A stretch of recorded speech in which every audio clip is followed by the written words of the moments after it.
जय हिंद दोस्तों, मैं संदीप आपके अपने चैनल द एजुकेशन हब पर आपका स्वागत करता हूं। दोस्तों, हम बॉटनी का अगला चैप्टर पढ़ने वाले हैं। इससे पहले हम सीड पढ़ चुके हैं, बीज के बारे में पढ़ा, बीज में अंकुरण कैसे होता है उसके बारे में पढ़ा, और मैंने अंकुरण में आपको एक जिब्रेलिन हार्मोन के बारे में बताया था। तो हम उसी से रिलेटेड अब हार्मोन के बारे में पढ़ते हैं। क्या है? पादप हार्मोन। पादप हार्मोन। चलिए अब हम पादप हार्मोन को समझते हैं। देखिए, पादपों में जो है, पेड़ पौधों में कुछ हार्मोन पाए जाते हैं जिन्हें क्या कहा जाता है? पादप हार्मोन कहा जाता है या फाइटो हार्मोन कहा जाता है। क्या कहा जाता है? पादप हार्मोन या फाइटो हार्मोन। ये जो हार्मोन होते हैं ये दो प्रकार के होते हैं। कितने प्रकार के होते हैं? दो प्रकार के। कौन कौन से दो प्रकार के होते हैं? एक होते हैं वृद्धि प्रवर्धक। वृद्धि प्रवर्धक, इसका मतलब हो गया जो पौधों में वृद्धि करते हैं, और एक होता है वृद्धि रोधी। क्या होते हैं? वृद्धि रोधी। वृद्धि रोधी का मतलब क्या हो गया? जो पौधों में वृद्धि को रोकते हैं, मतलब वृद्धि नहीं होने देते, उसे क्या कहते हैं? वृद्धि रोधी। और जो पौधों में वृद्धि करेंगे उसे क्या कहेंगे? वृद्धि प्रवर्धक। तो अब देखिए, वृद्धि प्रवर्धक भी जो होते हैं वो 5 प्रकार के होते हैं। तो इसके 5 प्रकार के बारे में जानते हैं। देखिए, सबसे पहला हो गया आपका ऑक्सीन हार्मोन।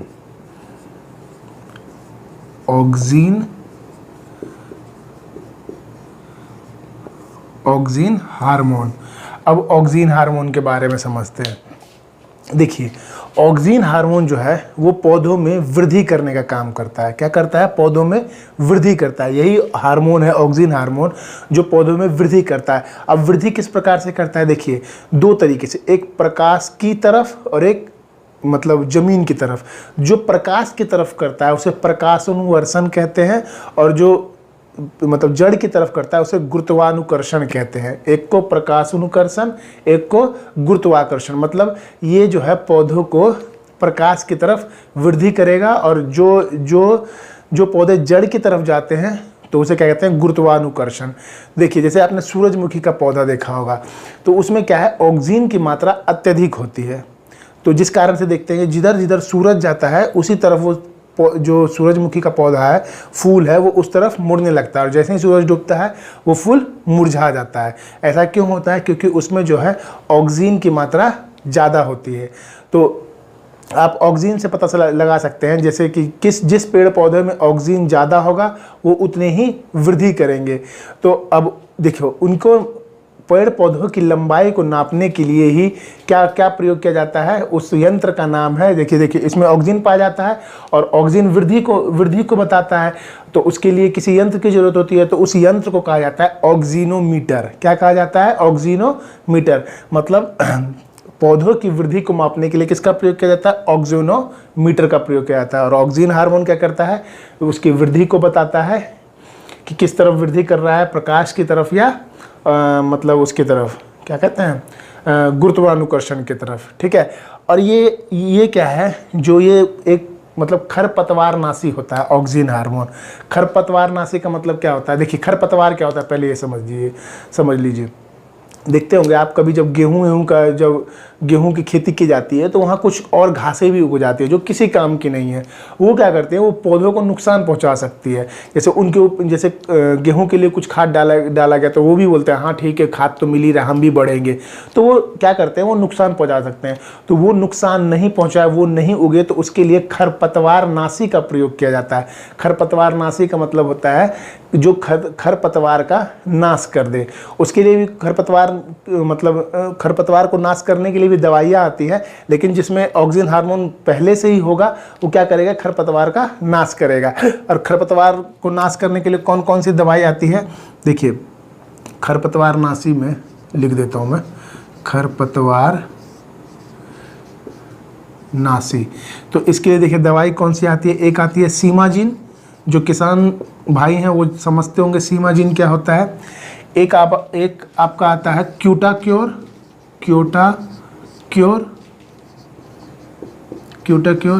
और एक जो है 2,4-D। कौन सा आता है? 2,4 डी। तो ये जो है ये खरपतवारनाशी है। सीमाजीन ये बहुत ज़्यादा प्रयोग होता है। क्यूटाक्योर होता है एक। 2,4-D का प्रयोग होता है। एसएससी में कई बार 2,4-D का फुल फॉर्म पूछा गया है। तो इसका क्या फुल फॉर्म होता है? इसका होता है डाइक्लोरो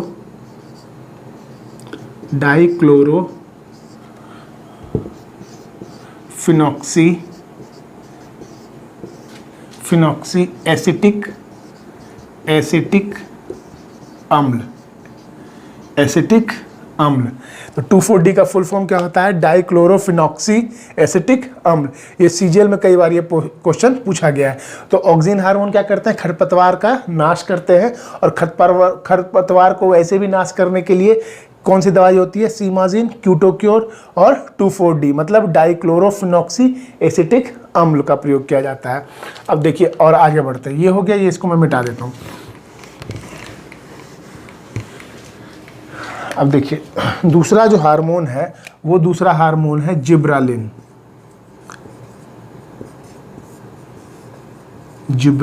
हार्मोन।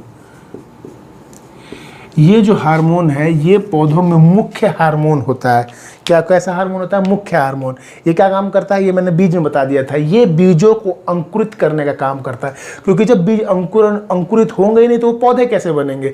तो ये जो जिब्रालिन हार्मोन है ये प्रमुख हार्मोन है और ये पौधों की वृद्धि को मतलब पौधों की वृद्धि एक पकड़ के रखता है कि कितनी वृद्धि होनी चाहिए। तो जिब्रेलिन हार्मोन क्या करता है? पौधों की वृद्धि को नियंत्रित करता है। क्या करता है? पौधों की वृद्धि को नियंत्रित करता है। और ये क्या होता है? ये मुख्य हार्मोन होता है और बीजों के अंकुरण का कार्य करता है। देखिए तीसरा क्या है?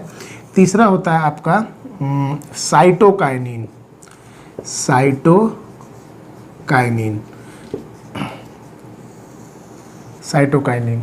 देखिए साइटोकाइनिन क्या होता है? देखिए किसी जैसे मानव का ही जैसे अंग विकसित होता है, जैसे धीरे धीरे वो बड़ा होने लगता है, तो किस कारण से होता है? हाथों का निकलना या पैरों का निकलना, वो किस कारण से होता है? कोशिका विभाजन के कारण होता है।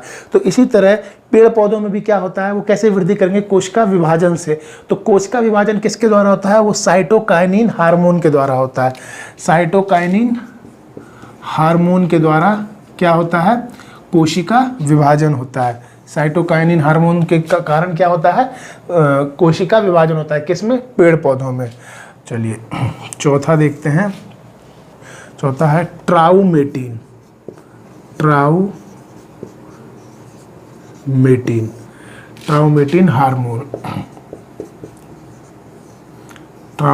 हार्मोन।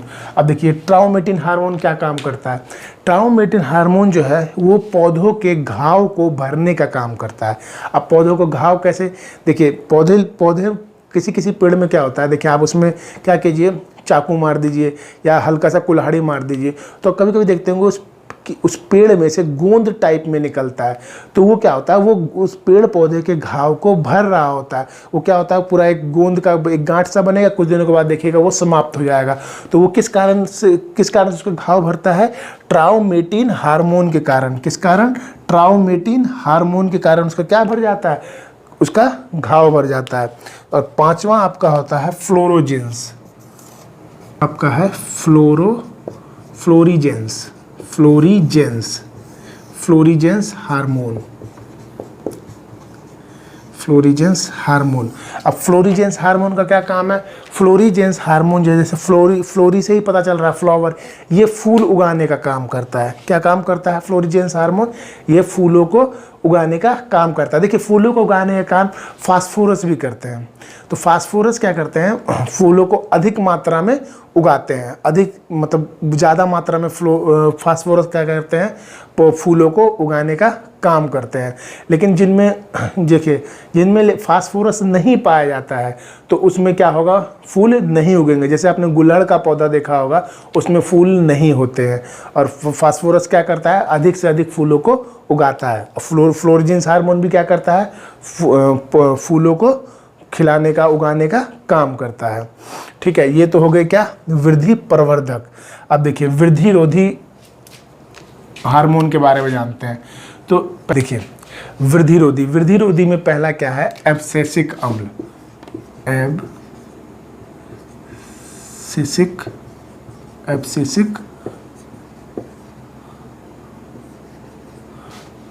एब्सिसिक अम्ल। तो एब्सिसिक अम्ल का काम क्या होता है, ये पौधों की वृद्धि को होने ही नहीं देता है, पौधों की क्या करता है, वृद्धि को रोक लेता है, और जो इसके जो फल, पौधों के जो फल और पत्तियां हैं उनको समय से पहले ही गिरा देगा। क्या करेगा, समय से पहले ही गिरा देगा। और इसमें क्या हो रहा था, इधर जो कोशिका विभाजन किसके कारण होता है, साइटोकाइन हार्मोन के कारण इसमें पौधों में कोशिका विभाजन हो रहा था, लेकिन एब्सिसिक अम्ल के कारण उसमें कोशिका विभाजन होगा ही नहीं। वो जो एब्सिसिक अम्ल है वो क्या करता है, पौधों में कोशिका विभाजन होने ही नहीं देता है। ठीक है, तो ये हो गया एब्सिसिक अम्ल। दूसरा होता है एथिलीन अम्ल। तो देखिए एथिलीन जो है, एक होता है एथिलीन, एक होता है एसिटिलीन। ये एथिलीन की बात मैं कर रहा हूँ।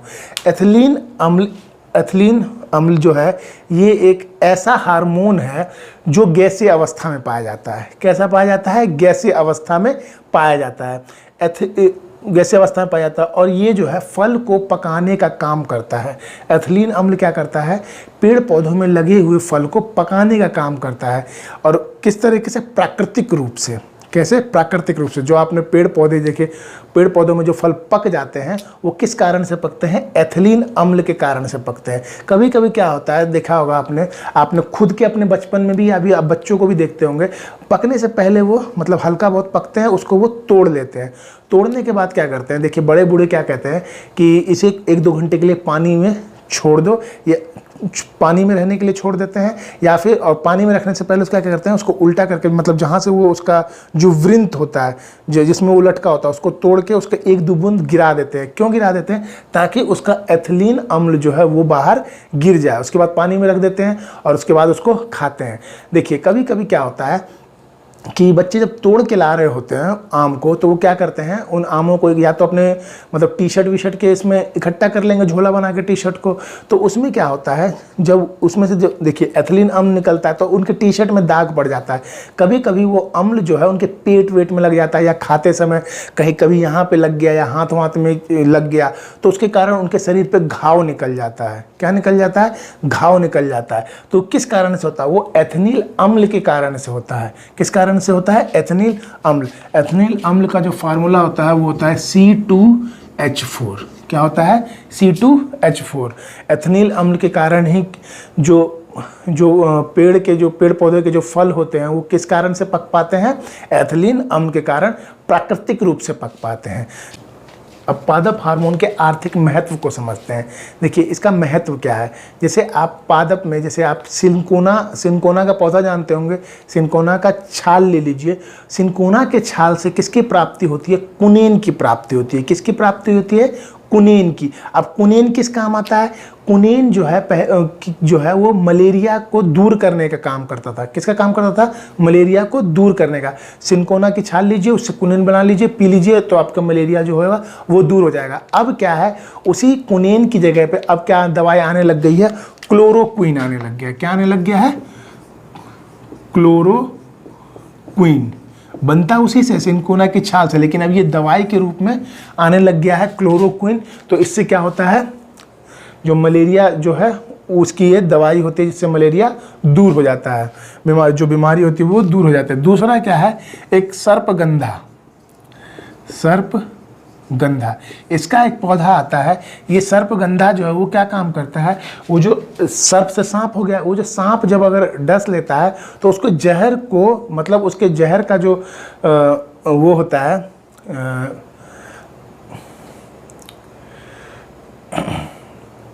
उसके जहर को कम करने का काम करता है। मतलब उसका जो इफेक्ट होता है उसको क्या कम करने का काम करता है, उसको कम करता है। ऐसा नहीं है कि सर्पगंधा बिल्कुल उसके आप ले लीजिए, उसके रस को पी लीजिए तो आपका पूरा जहर उतर जाएगा, नहीं। मतलब उसको कुछ मतलब ऐसा रखता है कि उसका असर कम हो। सर्पगंधा का काम ये हो गया, ठीक है। तीसरा हो गया आपका ब्राह्मी। क्या हो गया, ब्राह्मी की जड़ से जो दवा बनती है वो मेमोरी को क्या करती है, शार्प करने का काम करती है। वो मेमोरी को तेज करती है, मेमोरी को बढ़ाती है। किससे, ब्राह्मी की जड़ से। एक आती है क्या, मुलेठी।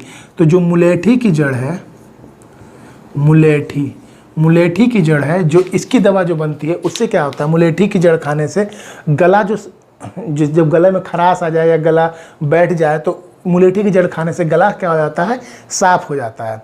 गला क्या होगा, साफ हो जाएगा। और कुछ जैसे पादप में कुछ ऐसे होते हैं, जैसे चाय, मतलब चाय जो होती है, चाय में क्या पाया जाता है, थीन पाया जाता है। तो वो चाय किस काम आती है, चाय जो है वो जो थकान को दूर करती है। चाय क्या काम करती है, थकान को दूर करती है। चाय में क्या पाया जाता है, थीन पाया जाता है। इसी तरह आपको कॉफ़ी है, कॉफ़ी किससे प्राप्त होती है, जैसे चाय तो पत्तियों से प्राप्त होती है, कॉफ़ी किससे प्राप्त होती है, कॉफ़ी बीज से प्राप्त होती है। और कॉफ़ी काम का क्या काम करती है, कॉफ़ी जो है वो कॉफ़ी मतलब जो नींद को दूर करती है। किसको दूर करती है, कॉफ़ी नींद को दूर करती है। जैसे दालचीनी है, दालचीनी किससे प्राप्त होती है, पौधों की छाल से प्राप्त होती है। और जो लौंग है वो किससे प्राप्त होती है, पुष्प की कलिका से प्राप्त होती है। तो और मसाले भी किससे प्राप्त होते हैं, जो पौधों की छाल से प्राप्त होते हैं। और आपका जैसे कुछ मादक पदार्थ हो गए, मादक पदार्थ कैसे, जैसे चरस, गांजा, हैश, अफीम, ये सारी चीज़ें किससे प्राप्त होती हैं, पौधों से प्राप्त होती हैं। तो ये कुछ आर्थिक महत्व हैं जो पौधे काम भी आते हैं। और जैसे क्लोरोक्विन हो गया, या फिर सर्पगंधा, ब्राह्मी, मुलेठी, दालचीनी हमें प्राप्त हुई। और क्या नाम है, लौंग पुष्पकलिका से प्राप्त हुई। हमें पौधों से केसर भी प्राप्त होता है। केसर जो है लगभग 1 से 1.5 लाख रुपए केजी मिलता है। केसर का सबसे बढ़िया काम क्या है, अगर गर्भवती महिला है, अगर आप गर्भवती महिला को केसर देते हैं दूध में मिला के, तो जो होने वाली संतान है वो बहुत गोरी पैदा होती है। तो उस काम भी आता है केसर। तो ये थोड़े क्या हो गए, पादप के आर्थिक महत्व हो गए। अब हम पढ़ते हैं पादप के कुल के बारे में। देखिए, जैसे हम लोगों का कुल होता है, उसी तरह पादप का भी कुल होता है। पादप का क्या होता है, पादप का कुल होता है। तो पादप के कौन कौन से कुल होते हैं, एक होता है कुकुरबिटेसी। कुकुरबिटेसी ये कैसा कुल है, इसके अंदर जो लत्तेदार पौधे होते हैं वो कुकुरबिटेसी के अंतर्गत आते हैं। अब लत्तेदार पौधे कैसे, जैसे करेला का पौधा हो गया, या फिर वो घिया का पौधा हो गया, या फिर निनुआ जिसे आप झींगा भी बोलते हैं, उसका पौधा हो गया। तो वो किस कुल में आते हैं, कुकुरबिटेसी वाले कुल में आते हैं। कैसे कुल में आते हैं, कुकुरबिटेसी वाले कुल में आते हैं। तो इसमें लिख देता हूँ मैं, कौन सी,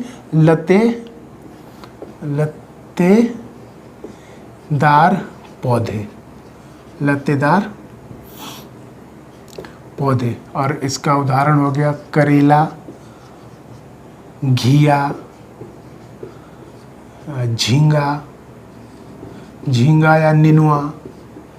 ठीक है। और दूसरा हो गया आपका रूटेसी। एक दूसरा कुल क्या हो गया, रूटेसी कुल में कैसे आते हैं, रूटेसी कुल में जितने भी खट्टे पदार्थ होते हैं, वैसे खट्टे फल जो होते हैं वो किस में आते हैं, रूटेसी में आते हैं। खट्टे फल कौन से कुल में आते हैं, रूटेसी में आते हैं। जैसे क्या हो गया, नींबू हो गया, और क्या हो गया, संतरा हो गया। ये सब कैसे हैं, खट्टे फल हैं। तो ये किस में आते हैं, रूटेसी में आते हैं। किस में आते हैं, रूटेसी में आते हैं। और आपका हो गया सोलनेसी। क्या हो गया, सोलनेसी के मैं बारे में पहले ही पढ़ा चुका हूँ। सोलनेसी में कौन कौन से आते हैं, जैसे आलू हो गया और टमाटर हो गया। ये सब किस में आ गए, सोलनेसी में आ गए। जैसे चौथा हो गया मालवेसी। तो इस मालवेसी में क्या कैसे हो गए, वैसे पौधे जो चिपचिपे होते हैं, जैसे कि आपका क्या हो गया, चिपचिपा पौधे में जैसे भिंडी हो गया। भिंडी कैसा है, चिपचिपा टाइप का होता है, उसको आप काटिए देखिए। अड़हुल हो गया, अड़हुल नहीं, वो भिंडी हो गया। और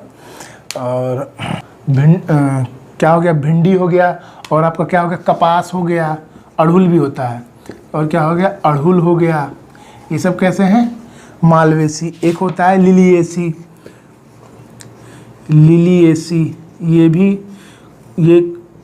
ये कैसा कुल हो गया, लिलिएसी। इसमें क्या होता है, जैसे लहसुन आ गया इस कुल में, लहसुन, प्याज,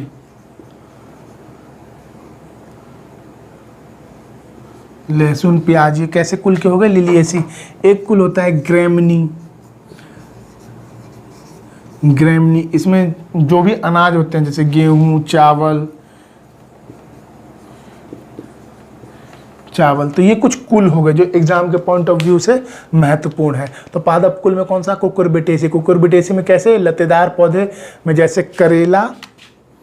करेला, घिया, झींगा को नेनुआ भी बोल सकते हैं। रुटेसी में खट्टे फल जैसे नींबू, संतरा। सोलनेसी में क्या कौन से हो गए? आलू, टमाटर। मालवेसी में कैसे हो गए? जो चिपचिपे होते हैं फल जैसे भिंडी, कपास, अड़हुल। लिलिएसी में क्या हो गया? लहसुन, प्याज हो गया। ग्रेमनी में अनाज वाले जैसे गेहूं, चावल। तो ये क्या हो गए? पादप के कुल हो गए। तो हमने आज पादप हार्मोन और पादप के कुल के बारे में पढ़ा है। इसके आगे हम अगली क्लास में पढ़ेंगे। और दोस्तों, अगर आपको ये सेशन अच्छा लगा है तो आपसे रिक्वेस्ट है ज़्यादा से ज़्यादा इसे लाइक कीजिए, शेयर कीजिए, और जो न्यू विजिटर है उन्हें भी अच्छा लगा है तो सब्सक्राइब कीजिए। बिना सब्सक्राइब किए हुए मत जाइएगा, अच्छा लगे तभी, अगर नहीं लगे तो कोई दिक्कत नहीं है, तब आप जा सकते हैं। सब्सक्राइब नहीं भी कीजिएगा तो चलेगा, लेकिन अच्छा लगता है तो प्लीज़ उसे ज़रूर सब्सक्राइब करें और ज़्यादा से ज़्यादा शेयर करें। Thank you, have a nice day.